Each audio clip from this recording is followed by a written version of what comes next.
India's number 1 varicose veins hospitals ఐబీసీను సంప్రదించండి. మీ నొప్పి లేని ప్రయాణాన్ని ప్రారంభించండి. వాగర్థావివ సంపృక్తౌ వాగర్థ ప్రతిపత్తయే జగతః పితరౌ వందే పార్వతీ పరమేశ్వరౌ. ఆదిత్యాయ చ సోమాయ మంగళాయ బుధాయ చ గురుశుక్ర శనిభ్యశ్చరాహవే కేతవే నమః. శృంగేరి జగద్గురు పీఠాధిపతులకి, కంచి పీఠాధిపతులకి నమస్కారములు తెలియజేసుకుంటూ కార్యక్రమాన్ని ప్రారంభిద్దాం. ఈ జూన్ 16వ తారీఖు నుంచి 30వ తారీఖు వరకు ద్వాదశ రాశులలో జన్మించినటువంటి వారికి ఏ విధంగా ఉండబోతుందో తెలుసుకునే ప్రయత్నం చేద్దాం. ముందుగా వీక్షించేటువంటి ప్రేక్షకులకి ఒక చిన్న మనవి. చాలామంది ఎంతో గొప్పగా ఆదరిస్తూ వస్తున్నారు ఈ యొక్క రాశుల ఫలితాలకు సంబంధించి. ప్రతి 15 రోజులకు ఒకసారి చేస్తూ ఉన్నాం. అయితే కొంతమంది ఈ చెప్పినటువంటి ఫలితాలు మాకు వ్యతిరేకంగా జరుగుతున్నాయి అనేటువంటి యొక్క అంశము, ఎందుకు మాకు జరుగుతున్నాయి అనేటువంటిది కూడా బాధను వ్యక్తం చేస్తున్నారు.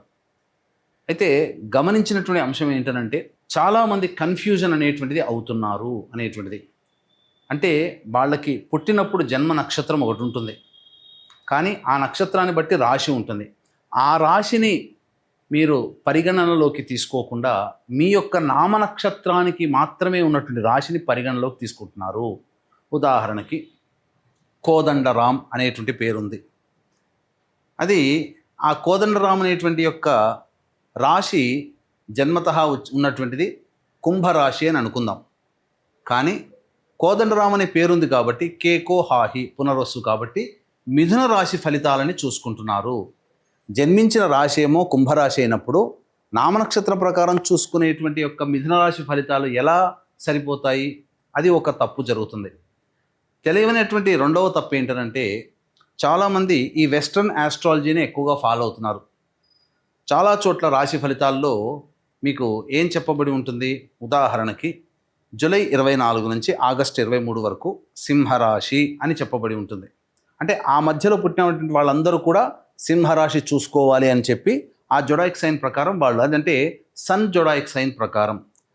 మనది రాశి అనేటువంటిది చంద్రుని బట్టి ఉంటుంది. అది మీరు రవిని బట్టి ఉండేటువంటి, రవి ఆ సమయంలో సింహరాశిలో ఉంటాడు కాబట్టి అది రవిని బేస్ చేసుకొని చెప్పేటువంటిది. ఇక్కడ మనం చెప్పుకునేటువంటిది చంద్రుని బేస్ చేసుకునేటువంటిది కాబట్టి మీ యొక్క జన్మ నక్షత్రం ఏదైతే ఉంటుందో ఆ రాశి చూసుకోవాలి. ఆ ఒక నెలలో పుట్టిన వాళ్ళందరూ కూడా సింహరాశి అని అంటే అది అవాస్తవం కదా. కాబట్టి తెలిసి తెలియక అదొకటి ఈ విధంగా చేస్తున్నారు. ఎవరికి తెలియని వాళ్ళకి నామనక్షత్రమే అది చూసుకోవాలి.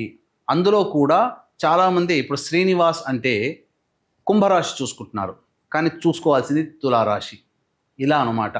కాబట్టి ఈ తేడాని, ఈ మార్పుల్ని మీరు గమనించుకొని అసలు సిసలైనటువంటి మీ రాశి ఏందో దాని ప్రకారం మీ జన్మ పత్రిక ప్రకారం ఉన్నటువంటి రాశిని చూసుకుంటే అప్పుడు మీకు ఫలితాలు కరెక్ట్గా 90% వరకు మీకు మ్యాచ్ అవుతాయి.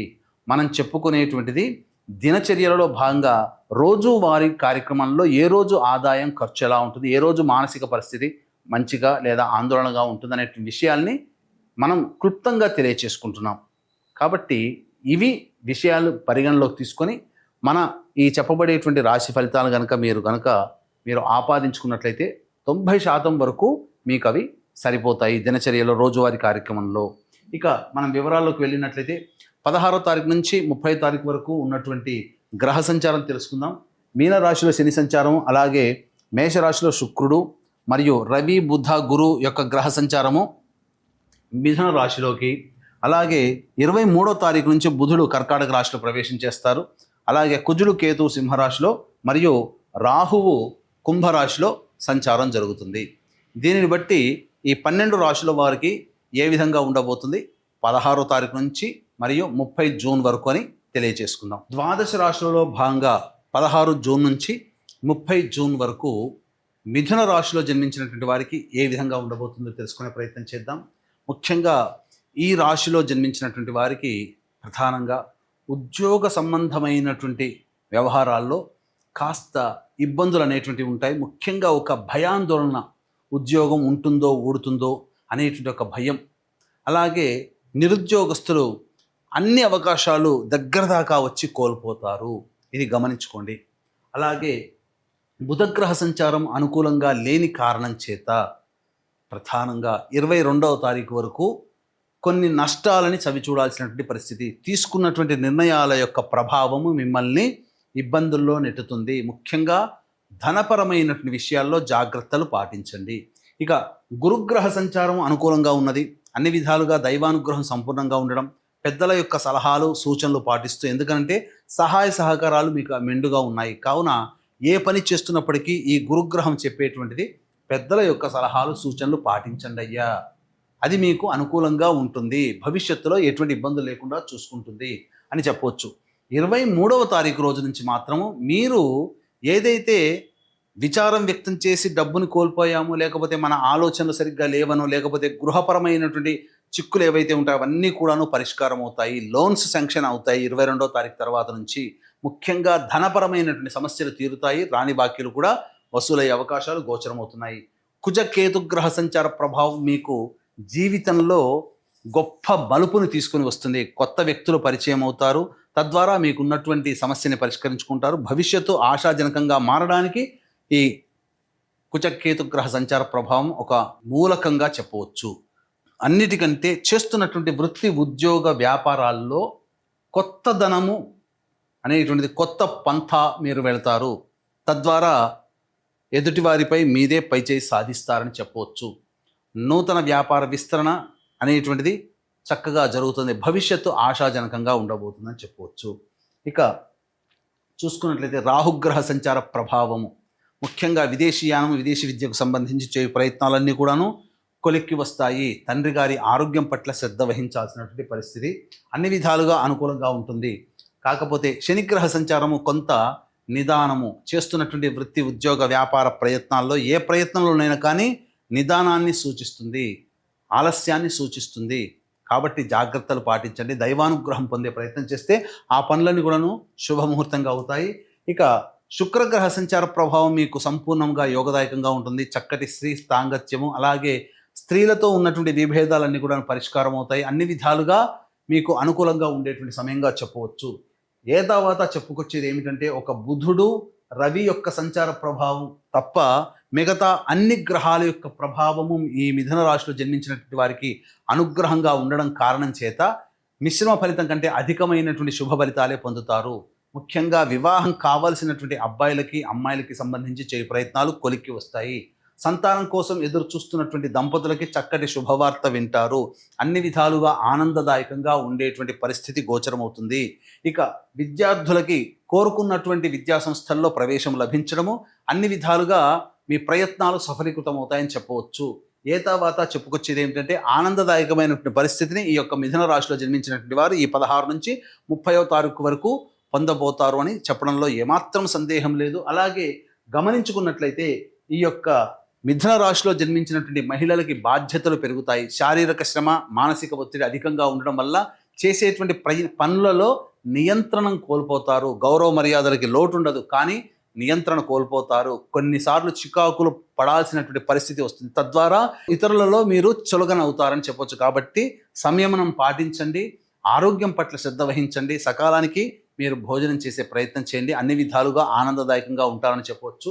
ఇక 16వ తారీఖు నుంచి 30వ తారీఖు వరకు ఏ విధంగా ఉండబోతుందో తెలుసుకునే ముందు వీక్షించేటువంటి ప్రేక్షకులకి గమనిక. ఈ నెల 21వ తారీఖు రోజున ఏకాదశి, అశ్విని నక్షత్రము కలిసినటువంటి పుణ్యతిథి.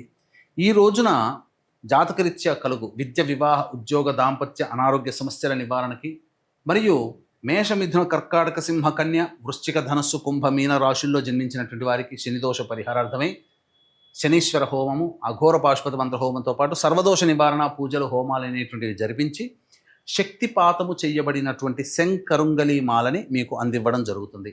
అవకాశం ఉన్నటువంటి వాళ్ళు ఈ కార్యక్రమం తదనంతరం కాంటాక్ట్ చేసి పూర్తి వివరాలు తెలుసుకోవచ్చు. అలాగే ఈ 16వ తారీఖు రోజున మానసికమైనటువంటి ప్రశాంతత లోపిస్తుంది. ఖర్చులు అధికంగా ఉంటాయి. ఏ పని చేయాలన్న ఆసక్తి ఉండదు, కాబట్టి జాగ్రత్తలు పాటించండి. 17, 18వ తారీఖులో సంతానం మూలకంగా ఖర్చులు, విభేదాలు అనేటువంటివి పెరుగుతాయి. అలాగే ఆస్తి సంబంధమైనటువంటి వివాదాలు కొలిక్కి వస్తాయని చెప్పవచ్చు. ఖర్చులు కూడా అధికంగా ఉంటాయి.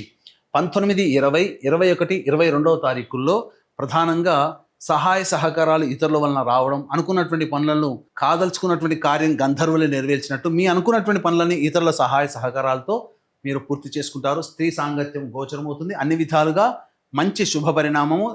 డబ్బులు కూడా మీకు రాని బాకీలు వసూలవుతాయి. ఖర్చులకు మించిన ఆదాయం లభించడం ద్వారా ఆనందదాయకంగా ఉంటాయి. విందులు వినోదాల్లో పాల్గొంటారు అని చెప్పవచ్చు. 23, 24 తారీఖుల్లో చూసుకుంటే ఖర్చులు అధికంగా ఉంటాయి. ప్రశాంతత లోపిస్తుంది. ఏ పని చేయాలన్న ఆసక్తి ఉండదు. ఆటంకాలు ఉంటాయి. ఒక జిగ్జాగ్ లాగా ఉంటుంది. అనవసరమైనటువంటి ప్రయాణాలు చేయాల్సిన పరిస్థితి గోచరమవుతుంది. 25, 26 తారీఖుల్లో పెండింగ్లో ఉన్నటువంటి పనులను పూర్తి చేసుకుంటారు. బాధ్యత కంప్లీట్ చేసుకున్నామనే సంతోషంతో విందులు వినోదాల్లో కుటుంబ సభ్యులతో పాల్గొంటారు. ఆనందంగా జీవిస్తారని చెప్పవచ్చు. 27, 28, 29 తారీఖుల్లో ధనపరమైనటువంటి సమస్యలు అధికమవుతాయి. జాగ్రత్తలు పాటించండి. ఖర్చులు కూడా అధికంగా ఉంటాయి. ప్రయాణాలు చేయాల్సినటువంటి పరిస్థితి. కుటుంబ సభ్యులతో వాగ్వివాదాలు జరుగుతాయి కాబట్టి జాగ్రత్తలు పాటించండి. 30వ తారీఖు రోజున మాత్రం ఇతరుల యొక్క సహాయ సహకారాలు పొందడం ద్వారా మీకు అనుకున్నటువంటి పనులు పూర్తి చేసుకుంటారు. అలాగే భాగస్వాములతో మీరు మాట తగ్గించుకొని ఉండే ప్రయత్నం చేస్తే ఆ రోజు కష్టాలు నష్టాలు లభించవు. అన్ని విధాలుగా ఆనందదాయకంగా ఉంటుంది. ఏ తర్వాత చెప్పొచ్చేది ఏమిటంటే, ఈ యొక్క మిథున రాశిలో జన్మించినటువంటి వారు ప్రతిరోజు సూర్యుడికి నమస్కారం, సూర్యాష్టకం 6 సార్లు పారాయణం చేస్తే చాలా మటుకు సమస్యలు పరిష్కారం అవుతాయి. ఇక ఇప్పుడు చెప్పినటువంటి సమస్యల కంటే ఇంకా ఎక్కువగా సమస్యలు మిమ్మల్ని బాధిస్తున్నట్లయితే దగ్గరలోని మంచి ఉపాసనా పరులైనటువంటి జ్యోతిష్యులను సంప్రదించి వారి సలహాలు సూచనలు కనుక పాటించినట్లయితే మరింత మెరుగైనటువంటి జీవితాన్ని పొందుతారని తెలియజేస్తూ సర్వం శ్రీ ఉమామహేశ్వర పరబ్రహ్మార్పణమస్తు.